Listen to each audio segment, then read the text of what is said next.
Welcome on back, Rabble Herd, to another episode of Lone Star Wrangler Football. We're wrapping up the first season of Lone Star Football, the 2020 year. So let's go through what's going on at the end of this season and move on into the offseason and see how well the Wranglers are going to improve for next year with recruiting and training and all that kind of fun stuff. So let's go. After all 12 games of the season have been played, we got 3 scholarships left to give, and we're hoping Mike Kelly, 64 overall middle linebacker, our one defensive 2-star recruit, comes to our school. After the last week of games, UTSA Roadrunners have taken a lead. Looks like he visited them last week, and we're now 800 plus points behind the Roadrunners, so it might be a tough task to get him to come to our school. Moving on to the top 25, let's see what's going on in the national title picture. TCU is now ranked number 1. They beat Oklahoma at Oklahoma 52-31 last week. Looks like they'll be the Big 12 champions unless somehow Baylor moves up the list ahead of them. They both have the same record, so be interesting to see who wins the Big 12. But right now, it looks like it's slated to be a TCU versus Texas A&M national title. Texas A&M is done for the season. They'll play in the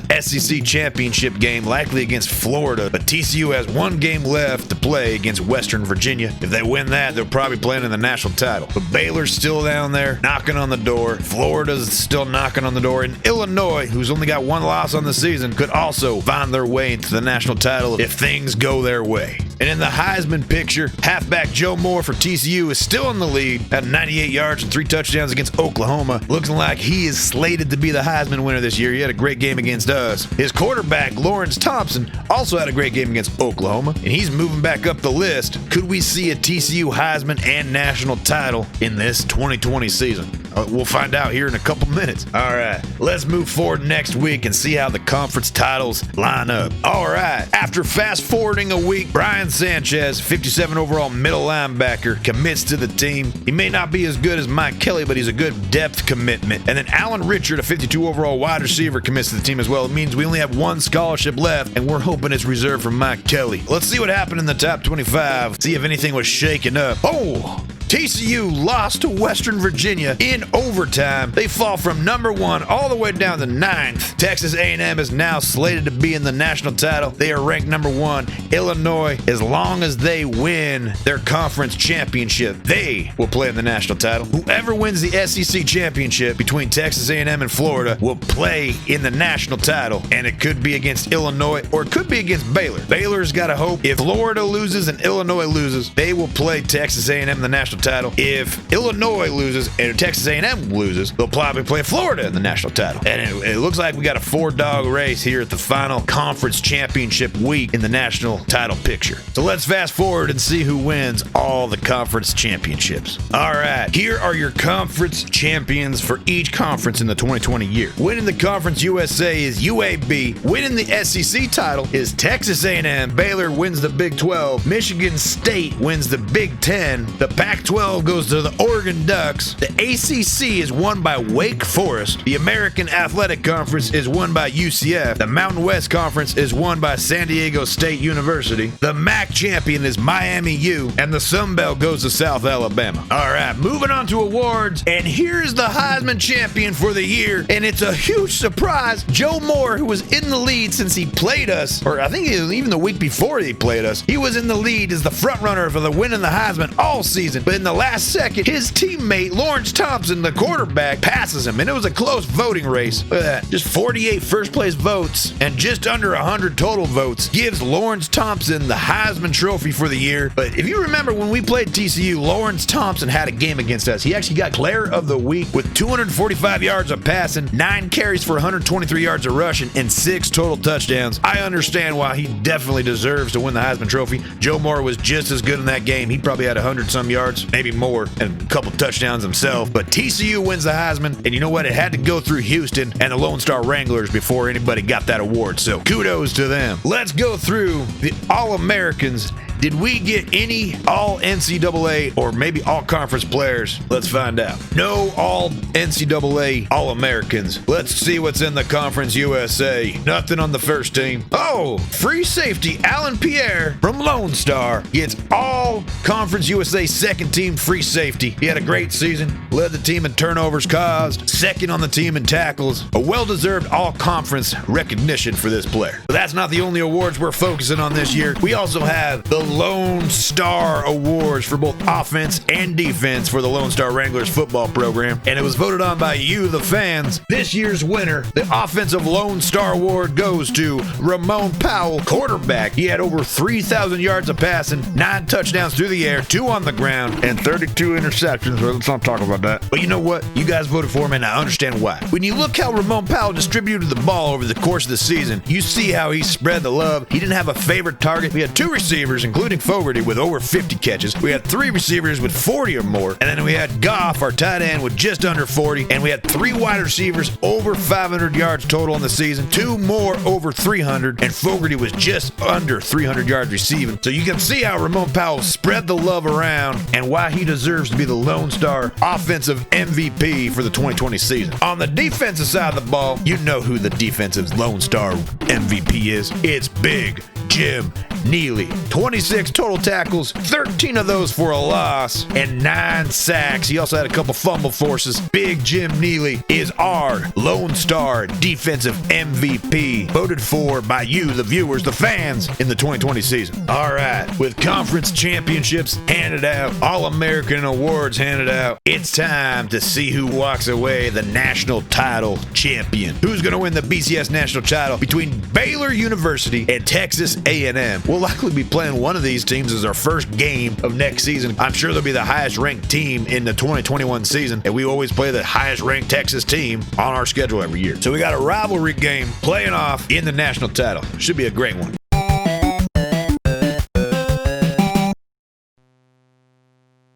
And there you have it. The national champion for the 2020 season is the Baylor Bears. They beat the Texas A&M handedly. Kind of an upset. The number 2 team wins 49-24 over the number 1 Texas A&M. And the Big 12 Conference had a lot of power going through it. You had TCU, you had Oklahoma, and you had Baylor, all at the top of the rankings throughout the season. So it's not surprising that a Big 12 team wins it after their dominant performance all season in the rankings. And they are the national title winners for the 2020 season. I'm not sure if we'll play Baylor or Texas A&M next season. We'll see how preseason rankings come out when they're doing the schedule. But we'll likely play one of these 2 teams in the 2021 season. All right. With 3 wins on the season, Rusty Westwood's job is secured. He's 100% safe. And Eric Tollhouse, athletic director for LSU, says, maybe our Wranglers will fare better next year. I sure hope so. 3 wins is not enough. We need to win more. So we head into the 2021 season with the first 3 wins in program history under Rusty Westwood's belt. And we'll see if we can improve on that record. We were 1-3 against teams in the top 25. We started the season with a 23 overall team, and we went 3-9, and we played 4 teams in the top 25, and we beat one of them. That's a great first season of Wrangler football, if you ask me. Let's fast forward. We have no players leaving, no seniors on this team right now, at least not this season. Oh, all right. We have 1 transfer request. We have 1 scholarship left to give. One of our rules is we accept all transfers, so unfortunately, it doesn't look like Mike Kelly will be a Lone Star Wrangler, but Tremaine Joseph from Greenville, Texas. He's a 65 overall freshman. He's transferring back home to Texas to play for the Lone Star Wranglers, so he'll sit out next season and come in. He'll likely be the starter. We might be seeing Tremaine Joseph leading the backfield here in another season. While we have no scholarships left to give, we got points to give out. We'll put a couple points in John Franklin, 67 overall defensive tackle, and then Tommy Walker, a 60 overall outside linebacker. Who knows? I don't know if it's even possible. Could these guys walk on our team without a scholarship offer? I don't know. But let's fast forward to signing day. So it says Sean Franklin committed to our team, but we don't have a scholarship for him. Mike Kelly ends up going to UTSA as we expected, and then a bunch of other players going around. So we see Aaron Joseph and DJ Brown in conference play. Sean Franklin ends up going to Alabama. So I guess you either go to Lone Star or you go to Alabama. Okay. That's your 2 choices. So there you have it. Here's our new recruits coming in this year. We got John Fritz, 65 overall quarterback. Todd Weldon, 56 overall halfback, joins the team. At fullback, we got Alvin Jackson. He'll slot in there likely as the starting fullback. We got 4 wide receivers coming in. Alan Richard, Lorenzo Schultz, Leonard Cox, and Ryan Sanchez. We got Nick Hunt coming in at tight end. He's a 54 overall. At tackle, we got 2 improvements coming in. Patrick Hardy and Jonathan Booth. At guard, we got Steven Taylor and Brian Jackson, Matt Doty, a 60 overall center, and Garrett McMahon, a 55 overall center. We're going to have an all-freshman starting lineup on the offensive line next year, most likely. At defensive end, Curtis George and Dwayne Lawrence. At outside linebacker, we got Darren Garcia and Adam Davis coming in. At middle linebacker, we don't get Mike Kelly, but we get Brian Sanchez. We got some new corners coming in. James Wright, 56 overall, and Jeremy Waller, 62 overall. At free safety, Donnie Palmer, 68 overall. And then at strong safety, we've got 62 overall, Otis Turner. And don't forget, last but not least, we also have Marshall Hawkins. He's coming in as a 68 overall athlete. He was looking to be a DB when he came to visit. We'll see which position at DB he plays the best at. Let's go through the position changes here. A long, painful process trying to find out where these 40 to 50 overall players maybe slot in better during position changes. And here's what we came up with. We got some changes for veterans. Matt Henry, our fullback, since we got Alvin Jackson coming in, we're moving him to tight end. He will compete with Goff in the offseason training behind that new freshman, Nick Hunt. Jim Neely and Tim Morales, our defensive ends for last year. We will slide both of them to defensive tackle and allow them to train up to see how they compete for the starting position. We're hoping Jim Neely wins that starting job, or at least, one or two at the defensive tackle. Our all-conference free safety, Alan Pierre, slots in pretty good as a right outside linebacker, so we're moving him to the linebacker. Our veteran linebackers, Lance Roberts and Phil Brown, both of them are pretty high up there on the tackle numbers last year. They will be moved to left end, both of them, and they will compete for the left end position. Will likely redshirt one of the new incoming defensive ends. Also, Keith Robinson, our utility knife, kick returner, fourth slot wide receiver, and backup strong safety. He slots in better as a wide receiver, and we'll move him over there. He is actually a 56 overall wide receiver. He's going to be a senior next year. Gary Richard, one of our leading tackling corners, is moving to free safety for depth. We've got some new corners coming in that are all better than our current corners, and we're making some moves around in the safety position. So we want to add Richard to be a backup free safety behind one of them new incoming free safeties. We're also moving halfback Alex Leonard to be a backup fullback. He's a power running back right now. He's never going to see the field as a halfback, so we'll move him to fullback. That's all of our veterans and their position changes. Now, going through position changes, our freshmen slotted in some better positions than what we recruited them for. Alan Richard was like a 52 overall wide receiver. He is a 62 overall halfback with 90 speed. We're going to put him in a halfback, and he will compete with Fogarty and Weldon for the starting position next year. We moved Jonathan Booth over to right tackle. We had two freshmen coming in at left tackle. We moved one of them over to right tackle. Garrett McMahon moves from center to starting right guard. Strong safety Otis Turner. He's a 62 overall strong safety, but he's a 63 overall middle linebacker. So we are moving him to middle linebacker, and as we're doing that, we're moving freshman athlete Marshall Hawkins. He is going to slate in as the starting free safety. He's a 72 overall, the best player on the team now. So Donnie Palmer slides over to strong safety as a 68 overall. He'll be a junior, and he'll likely start over Chris Dukes. And that is all of our position changes for the 2021 season coming up. Break out the weights. It's time for off-season training. All right, here's our training. Quarterback, Ramon Powell goes up 6 points. He's a 60 overall now. At halfback, Tremaine Joseph, our transfer from Missouri, goes up 6 points. He's a 71 overall. He will probably be about a 75 plus overall running back when he comes in as a sophomore after he sits out this next season. And Fogarty gains 4 points in training. He's a 54 overall. But Burns, the best trained player of the year, our backup running back from last year, he is a 54 overall as well. We moved Alex Leonard to fullback, and he did not gain any overall. Thank God we got Alvin Jackson coming in, because this guy, he ain't it. At wide receiver, Keith Robinson gains 5 points. He's now a 61 overall. Corey Moss gains 5 points. He's a 59 overall. Big play Bobby Haynes gains 6 points. He's a 56 overall. And Alex Howard gains 5 points. He's a 54 overall. At tight end, Henry gains +5 in overall, and Goff gains +4. At left tackle, Anthony Johnson is now a 50 overall. At left guard, Mike Washington goes up 4 points. He's a 46 overall. Jermaine Clark, he goes up +5. He's a 51 overall. And at right guard, Rod Bush goes up +6. He's a 50 overall. Everett goes up +3 to 44 overall. Then at right tackle, Adam Sanders gains +5. He's a 49 overall. All right, we move Brown and Roberts both to left end. They both gain 4 points, or 55 and 53 overall. At right end, we got depth with Rogers and Nolan. They gain 5 and 4 points. And here's the moment of truth. At defensive tackle, Tim Morales gains +5. He's a 53 overall defensive tackle now. Browning, who was our starting defensive tackle last year, gains 4 points. He's a 51 overall. Johnson, who was our other defensive tackle last year, he gains +4. He's a 48 overall. And Jim Neely goes up +5. He is now 48 overall. Ryan Wright was one of our linebackers last year. He gained +4. 4. He's a 50 overall. At middle linebacker, Travis Jenkins, he's just there for depth. He only gains 1 point in training overall. Then Alan Pierre, all-conference Alan Pierre, moved him to right outside linebacker. He is now a 58 overall right outside linebacker. His backup, Carter, who was our starting right outside linebacker last year, gains 4 points as well. And then at corner, Jarrell Simmons gains 5 points, Robertson gains 3, and Campbell gains 4. And at free safety, Gary Richard, who moved over from corner, gains 3 points. He's a 50 overall. Mitchell, 46 overall after gaining 4 points. At strong safety, Dukes gains 4 points. He's now a 55 overall. Our kickers, Mark Henry gains 5 points. He's now a 65 overall kicker. Maybe we'll gain a yard or two in overall range for our kicker. And then big boy Matt O'Rourke, he gained 5 points in overall. Maybe he can kick it a little further. And that is the results of our off-season training.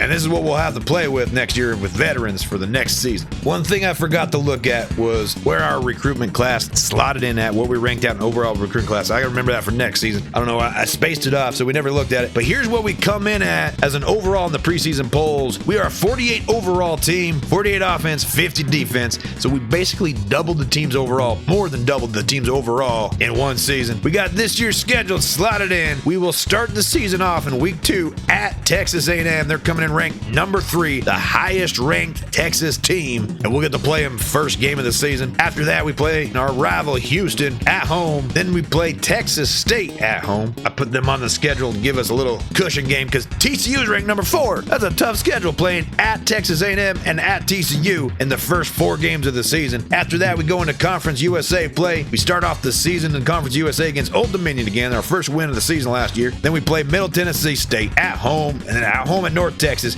on the road at Southern Miss, at home at UTEP, on the road at UTSA, at home against Louisiana Tech. Rice, our final game of the season in Houston, but at Rice against our fellow Houston University rival Rice. And that is our 2021 football schedule. Got a lot of games in Texas. Let's go through the red-shirted players for this season.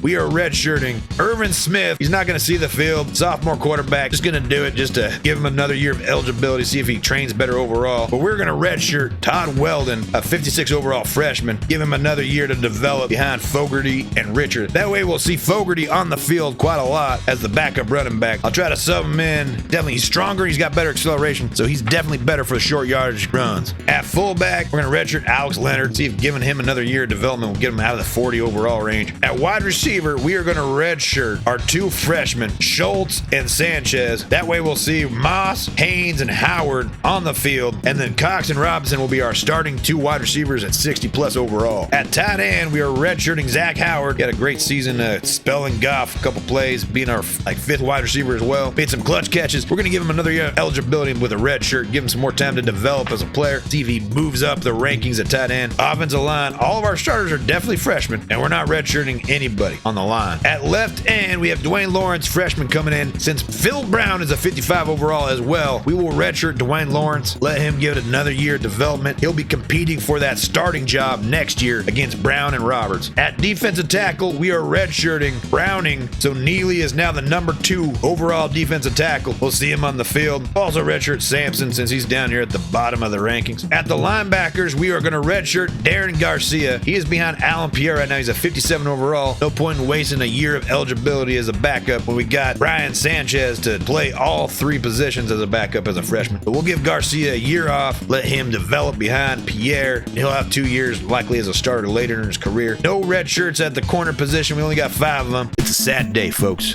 During summer training, Chris Dukes blew out his ACL, and he is taking a medical red shirt for the 2021 season. He's going to come back stronger, put up those Dukes. But for now, Donnie Palmer got a head and shoulders lead over him, and overall is going to be the starting strong safety, and that is who we're redshirting for the year. And with that, you should be able to see our depth chart, how it plays out. 55 pluses in most of the starting positions, and our team should be a lot better this year. Let's hope. All right, folks, you wanted to name some players for this upcoming season, so we took 25 of the best Wild West names you could come up with. We put them on the new faces coming to campus this season. Let's go over who's who and who's where. At quarterback, John Fritz becomes number 4, Loco Marshall, our new starting quarterback. At halfback, he's going to have to sit out this year, but Tremaine Joseph becomes Clyde the Gravedigger Simpson, and our other new running back, halfback, Alan Richard, becomes John the Bull Hart. He'll be our starter this year, alongside Steamboat Sammy Fogarty. And our other third running back, getting a name, he'll be redshirt, so we won't see him this season, but Todd Weldon becomes Colt Winchester, Colt 45. At fullback, Alvin Jackson becomes George the Angry Tortilla Padilla. Tortilla Padilla, I might call him that. At wide receiver, Leonard Cox becomes number 10, Gambling Lee, 63 overall. And then our other incoming freshman wide receivers who are both redshirt this season, so we won't see him on the field, but we'll see him in upcoming seasons for sure. Lorenzo Schultz becomes Malcolm Tyree, and Ryan Sanchez becomes Chico Gonzalez. At tight end, Nick Hunt becomes Butch Slim Irvin. At left tackle, Patrick Hardy becomes Buck the Boss Wallace. At left guard, Ryan Jackson becomes Peter Beater. Somebody just wanted me to say Peter Beater, right? Is that why you requested that? At center, Matt Doty becomes Doc Hollandaise. His backup, Stephen Taylor, becomes Richard Fromage. All right, I love this request. Our new right guard, Garrett McMahon, becomes John Neely, Big Jim Neely's little brother, John Neely, even though he's bigger, all right? Little John. All right, you're wondering, wait, he's from Cleveland, Texas. Wasn't Big Jim Neely from Paris, Tennessee? Well, guess what? Jim Neely's family, when he got recruited by the Lone Star Wranglers, moved to the Houston suburb city of Cleveland, Texas, and John Neely graduated from Cleveland, Texas. At right tackle, Jonathan Booth becomes Terrell Taylor. All right, at left end, he's going to redshirt this year, but Dwayne Lawrence, he becomes Jake the Gravedigger Braun. That's the second Gravedigger nickname we got. Oh well, we got one on offense and we got one on defense. We can dig graves all day. Bunch of dirt naps being handed out, that's for sure. Another Buck, Curtis George, becomes Buck Rhinestone. At left, outside linebacker, Adam Davis becomes Owen Storm Rider Steele.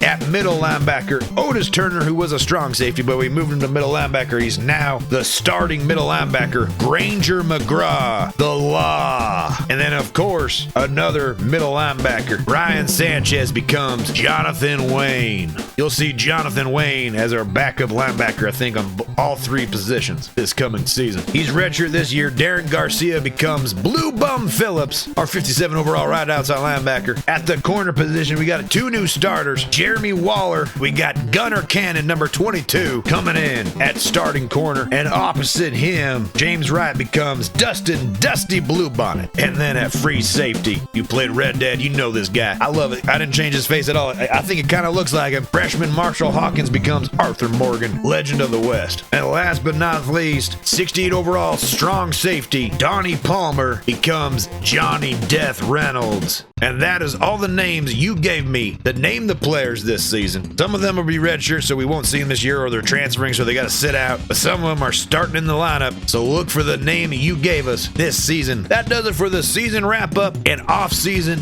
and preseason episode of Lone Star Wrangler football. We'll be back next time with our first game of the second season against Texas A&M. It's going to be a good one, hopefully. So make sure you're here. Maybe we'll upset the number 3 team in the nation. I doubt it, though.